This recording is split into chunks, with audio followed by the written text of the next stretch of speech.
Bonjour et bienvenue dans le Fil d'actu, l'émission qui donne du sens à l'information. À quoi ressemblera la France après le 7 juillet ? Depuis l'annonce par Emmanuel Macron de la dissolution de l'Assemblée nationale suite à la déroute de son camp aux élections européennes, c'est la question qui occupe tous les observateurs de la vie politique. Sur les plateaux de télévision, dans les rédactions parisiennes, on se demande si le Rassemblement national parviendra à obtenir une majorité absolue à l'Assemblée, si l'union de la gauche parviendra à lui damer le pion, ou si la Macronie sera en mesure de sauver les meubles et pourquoi pas de conserver le pouvoir en se trouvant des alliés parmi ceux qui, de Raphaël Glucksmann à François Hollande, font aujourd'hui campagne contre elle. Bref, ça déblatère beaucoup sur une situation inattendue, produit d'une crise de l'organisation sociale que l'on a longtemps refusé de regarder en face et dont on peine encore aujourd'hui à mesurer la profondeur. Et pendant ce temps, dans le pays réel, de manière plus pragmatique, on s'inquiète du chaos provoqué par Emmanuel Macron et d'une situation instable qui, on le sait bien, ne se calmera pas par miracle au soir du second tour, et ce, quels que soient les résultats électoraux de chacun. Partout, l'heure est donc à l'incertitude. Et c'est pour apaiser l'angoisse que cette incertitude pourrait générer qu'ici, au Fil d'actu, nous allons briser le suspense et vous révéler dès maintenant qui gouvernera la France d'ici 15 jours. Et ce, quels que soient les résultats précis qui sortiront des urnes. Car oui, nous le savons, et ce, de manière à peu près certaine. Non pas parce que nous posséderions des dons de voyance que nous vous avions cachés, mais bien parce que on peut le déduire d'une analyse rigoureuse de la situation politique, économique et sociale de notre pays. Cette analyse, nous allons donc la partager avec vous sans tarder. Et si elle vous semble pertinente, on vous invite, après avoir visionné cette vidéo, à soutenir notre travail de médias 100% indépendants à hauteur de quelques euros par mois via le lien vers notre page Tipeee de financement participatif que vous trouverez sous cette vidéo. Mais ça, ce sera après visionnage si vous jugez que cela en vaut la peine. Pour le moment, on vous explique en exclusivité qui gouvernera notre pays à compter du 8 juillet.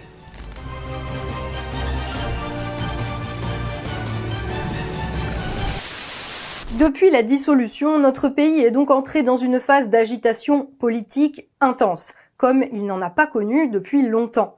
En seulement quelques jours, nous avons vu des partis politiques se désintégrer, presque littéralement, tandis que d'autres s'engageaient dans des alliances avec ceux envers qui ils n'avaient pas de mots assez durs la veille encore pour se remettre à les insulter sitôt les accords électoraux signés.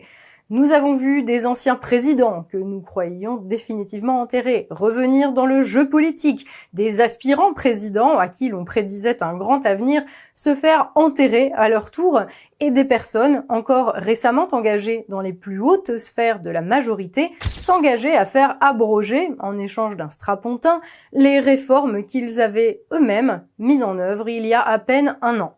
Aurélien Rousseau, c'est pour vous. Nous avons vu des stars de la télé-réalité, connues pour faire la promotion de vaginoplastie, poser avec des députés de la nation et des cohortes de chanteurs, footballeurs, artistes et autres influenceurs se reconvertir en spécialistes de la vie politique, s'imaginant légitimes à dire aux Français pour qui voter.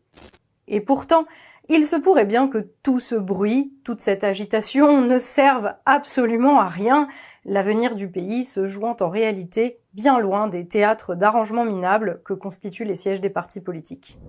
Car pendant que les médias commentaient le cirque électoral, dans d'autres milieux, d'autres décisions étaient prises. Des décisions qui risquent fort de contraindre le futur Premier ministre de la France, quel qu'il soit, à remiser ses promesses au placard pour servir les véritables maîtres du jeu.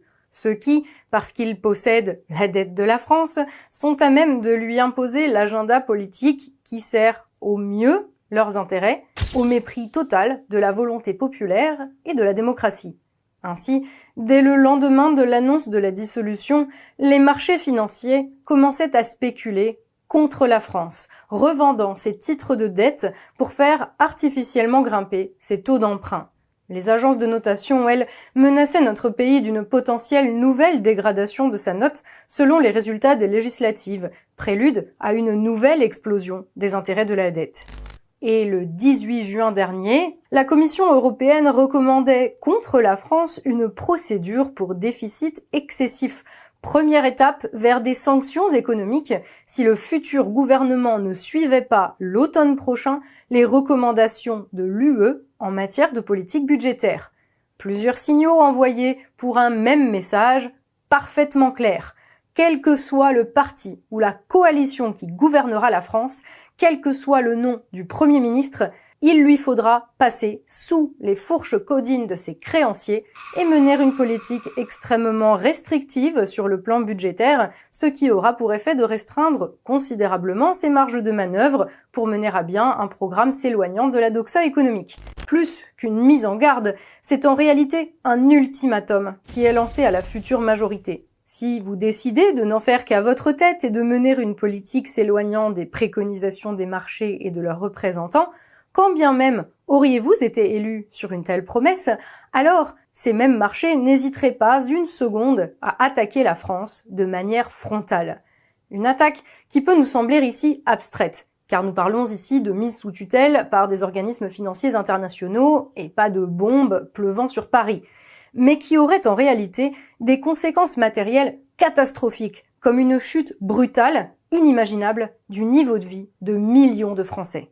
Tâchons d'expliquer cela en partant du fait qu'aujourd'hui, vous l'avez sans doute à minima déjà entendu dire, la France souffre d'un problème majeur d'endettement public.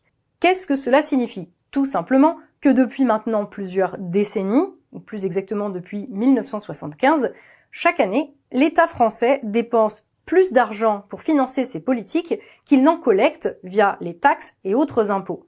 Chaque année, depuis 1975, l'État connaît donc ce que l'on appelle une situation de déficit budgétaire. Cumulés d'une année sur l'autre, les déficits forment la dette de l'État.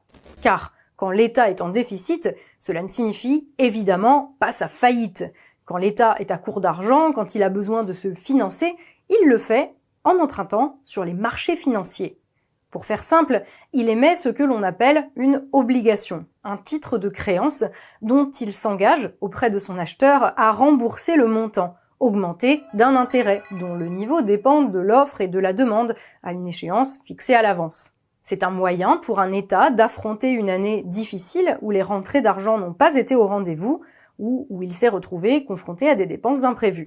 Voilà la théorie, car, comme nous l'avons dit, dans les faits, cela fait exactement 49 ans que la dette est devenue un mode de financement ordinaire pour l'État français, qui, chaque année, fait, comme on dit, rouler sa dette. Dès qu'une créance arrive à échéance, il émet de nouvelles obligations afin de pouvoir la rembourser, avec, à chaque fois, un nouveau taux d'intérêt. Ainsi, année après année, la dette se creuse-t-elle encore et encore et encore. Réduire les dépenses publiques et faire baisser le poids de la dette, qui dépasse désormais le seuil symbolique des 3 000 milliards d'euros. Nous avons fait un travail formidable pour redresser notre économie depuis près de 7 ans. Vous dites formidable malgré tout ce qu'on vient de... Oui. Mais ce système peut-il tenir indéfiniment ? En théorie, oui, précisément grâce à la possibilité offerte aux États de faire rouler leur dette. En fait, la seule limite théorique est ici celle de la confiance des investisseurs. Si, à un moment, ceux qui achètent des obligations, la plupart du temps des fonds internationaux gérant les finances de millions de particuliers, ont l'impression qu'un État n'est plus en mesure de tenir ses arrangements, les fameuses agences de notation faisant partie des acteurs supposés éclairer leur choix, alors plus aucun investisseur ne va vouloir continuer de lui prêter, sinon à des taux nettement plus élevés qu'avant, correspondant au prix du risque estimé. Confronté à des taux crevant les plafonds, un État peut alors très rapidement se retrouver dans une situation ingérable, où il n'est plus à même de rembourser ses engagements. Dès lors, une partie de sa dette se retrouvera prise en charge par des institutions financières, telles que la Banque centrale européenne et le Fonds monétaire international, qui imposeront alors aux États des mesures drastiques de réduction des dépenses. Et ces mesures peuvent constituer une purge si violente qu'elles peuvent avoir pour effet d'asphyxier littéralement l'économie d'un pays et le pays lui-même. C'est exactement ce qui est arrivé à la Grèce il y a une quinzaine d'années, suite à la crise de la deuxième moitié des années 2000. Des travailleurs, des retraités, virent alors du jour au lendemain leurs revenus être amputés de 40%. Des milliers de fonctionnaires, professeurs, soignants, policiers furent parfois licenciés sans préavis, là aussi du jour au lendemain. Pour se renflouer, la Grèce fut même contrainte de vendre ses infrastructures stratégiques, comme le port du Pirée, à des entreprises chinoises. Et encore aujourd'hui, le niveau de vie moyen en Grèce est moins élevé qu'il ne l'était avant la crise. L'aide européenne n'a pas été gratuite, sa contrepartie ce sont des mesures d'austérité avec pas moins de 450 réformes en 8 ans. Le niveau de vie des Grecs s'est effondré, les retraites ont baissé plus de 10 fois depuis 2011, certaines ont même été divisées par 2. La pauvreté a aussi augmenté puisque aujourd'hui près d'un tiers des Grecs vivent sous le seuil de la pauvreté et puis aussi un impact sur la précarité puisque même si la Grèce crée à nouveau des emplois, eh bien la plupart de ces emplois sont des emplois précaires. Près de la moitié des nouveaux emplois qui sont créés sont des emplois à temps partiel. Alors, cela dit, ça ne veut pas dire que la Grèce soit totalement tirée d'affaire. Elle doit poursuivre ses efforts, notamment structurels. Aucun relâchement n'est possible, mais elle est indéniablement bien engagée maintenant sur la voie d'une croissance durable et inclusive qui permet aussi des mesures sociales. Et je pense qu'on doit vraiment tous s'en réjouir. Alors, la dette est-elle un problème ? En fait, pas pour tout le monde. Ce que l'on peut comprendre ici, c'est qu'en réalité, l'endettement des États constitue pour les milieux financiers une véritable bénédiction. Car, étant donné qu'un État ne peut pas faire faillite, qu'il peut faire rouler sa dette, et qu'il y aura toujours des institutions pour prendre le relais et faire passer les peuples à la caisse en cas de besoin, les obligations constituent en réalité un placement incroyablement sûr. Donc, si demain, tous les États arrivaient à se financer sur fonds propres, ceux-là même qui nous préviennent aujourd'hui contre un endettement excessif se retrouveraient en vérité dans la mouise, car plus rien alors ne justifierait qu'on leur verse de juteux intérêts, et ils se retrouveraient privés d'un outil majeur de captation de richesses. Mais au-delà de cet aspect immédiat, la dette possède pour les financiers un second avantage. C'est pour eux un formidable moyen de tenir les gouvernements entre leurs mains et d'imposer aux États la prise de mesures politiques destinées à les favoriser. Imaginons par exemple que demain, un gouvernement élu engage une politique défavorable à la finance, par exemple en remettant en cause la libre circulation des capitaux, des biens et des personnes, ou qu'il prône des mesures faisant obstacle au profit. Alors, la dette se transformera en instrument de chantage, en un moyen de tordre le bras à la volonté politique sortie des urnes. Pour éclairer cela, il nous faut une fois encore revenir à l'exemple grec.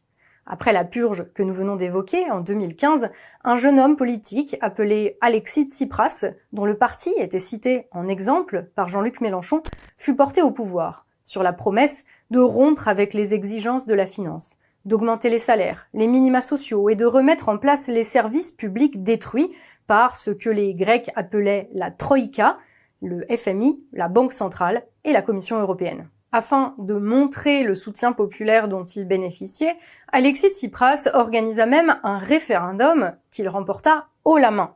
Mais quelques jours plus tard, après avoir rencontré les représentants des institutions financières internationales, il revint sur l'intégralité de ses promesses et se rangea à toutes les exigences de la Troïka. Il fut alors victime des mêmes marchés financiers qui aujourd'hui nous préviennent, nous, la France, à notre tour. Soit nous votons comme ils l'entendent pour la préservation de leurs intérêts, soit nous votons mal, et alors ils interviendront directement sur la politique nationale, transformeront par le chantage nos nouveaux gouvernants en marionnettes, voire nous condamneront à un sort pire que celui des Grecs si nous nous obstinons à ne pas nous plier à leur volonté. Mais alors, la volonté de la finance, c'est-à-dire ceux qui détiennent notre dette et les titres de propriété des moyens de production, quelle est-elle ? Pour le coup, la réponse est assez simple. Elle veut pouvoir continuer à piller les richesses de notre pays comme elle le fait aujourd'hui. Continuer à délocaliser notre industrie et notre agriculture dans des pays à bas coût, faire circuler, sans frais, les capitaux, comme les marchandises produites au bout du monde, profiter d'une main-d'œuvre abondante et corvéable à merci, agglutinée aux portes de ces métropoles pour remplir toutes les tâches de service non délocalisables, pouvoir faire main basse sur tous les secteurs d'activité potentiellement rentables encore gérés par l'État, se gaver d'argent public pour vendre une électricité intermittente concurrençant EDF, bref, continuer comme maintenant, mais en allant toujours plus loin, toujours plus vite.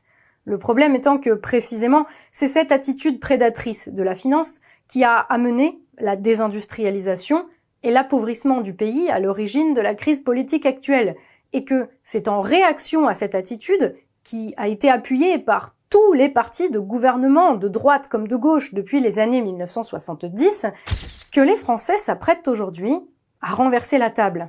Une réaction qui, bien sûr, pour la finance, est intolérable, car on le comprend aisément, indépendamment de ce que l'on peut penser de leur contenu ou de leur faisabilité, le programme du Rassemblement national, comme celui du Nouveau Front populaire, comportent tous deux des dispositions nettement moins favorables à la finance que celui porté par les dernières troupes d'Emmanuel Macron. Par conséquent, pour la finance, les choses sont claires. Soit nous reconduisons ceux qui ont été leurs complices volontaires ces 7 dernières années, soit nous élisons une majorité alternative. Et dans ce cas, ces représentants n'auront d'autre choix que de se plier à sa volonté, comme ce fut le cas pour Alexis Tsipras il y a 9 ans. Dans tous les cas, le 7 juillet au soir, c'est la finance et personne d'autre qui gouvernera la France. Mais alors, n'avons-nous aucun moyen d'échapper à cela? En fait, si. Mais pour cela, il ne suffira certainement pas de bomber le torse. Le chemin pour y parvenir est extrêmement étroit et semé d'embûches. Bien sûr, il y a des gens qui s'imaginent être malins en disant « il suffit de ne pas rembourser la dette ». Mais si nous décidions d'agir de la sorte, alors plus personne ne nous prêterait de quoi combler nos déficits. Et alors, la France s'effondrerait. Pour se libérer de la tyrannie de la finance, il faut être en mesure d'échapper à son chantage à la dette. Et pour cela, il n'y a qu'un moyen. Il faut que l'État français soit à nouveau en mesure de se financer par ses propres moyens, sans avoir à quémander chaque année de quoi combler son déficit auprès des marchés financiers, trop heureux de nous fournir notre dose en échange de la docilité de nos gouvernants. Pour échapper à la finance, il faut commencer par être en mesure de se passer d'elle et de ne compter que sur nous-mêmes, et donc de retrouver un équilibre budgétaire dans la durée.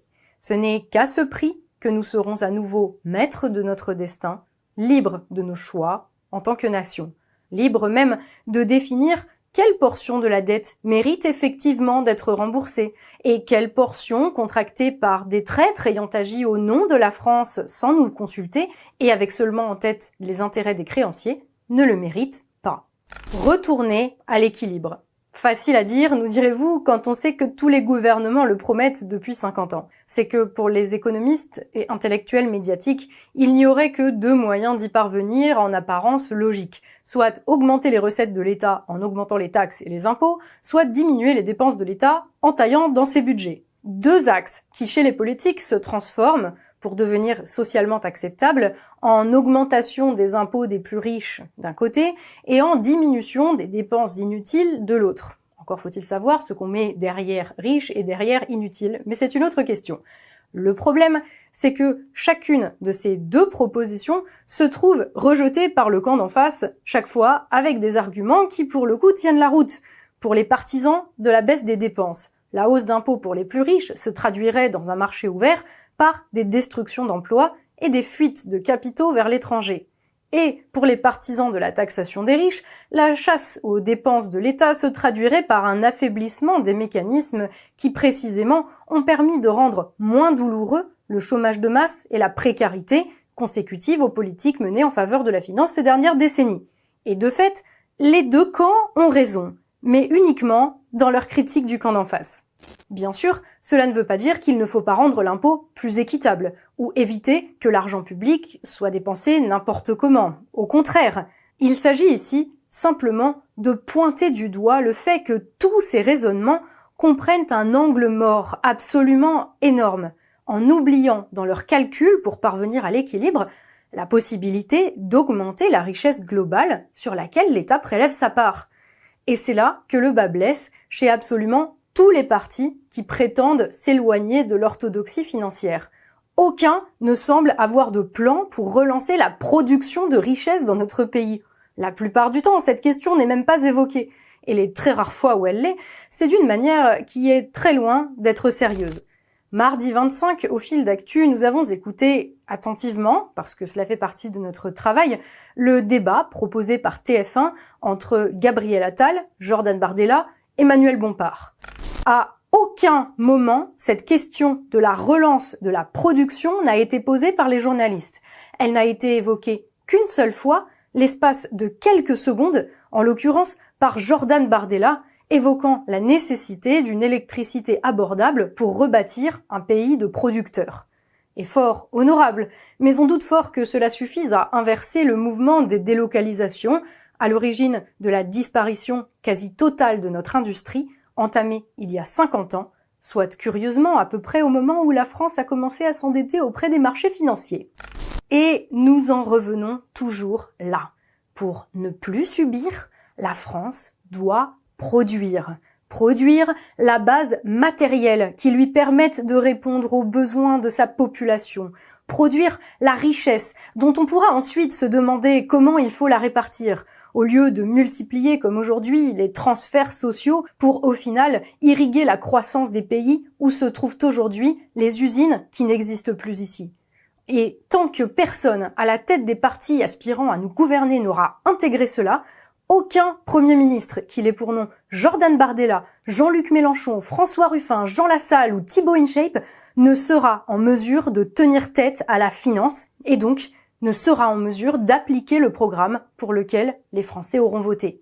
Tant qu'aucun parti n'acceptera cette vérité élémentaire, que c'est la réalité matérielle qui contraint tout le reste, et que cette réalité matérielle est intimement liée à nos capacités à produire, alors la France restera sous la coupe de la finance, des marchands d'argent, des mêmes qui nous ont pillés, continuent de nous piller et s'arrangent d'ores et déjà pour nous piller encore demain. Tant que personne parmi les politiques ne comprendra l'importance de ces questions, c'est de fait la finance qui continuera de gouverner notre pays. Alors bien sûr, il serait facile de conclure de tout cela que l'élection législative à venir ne sert à rien.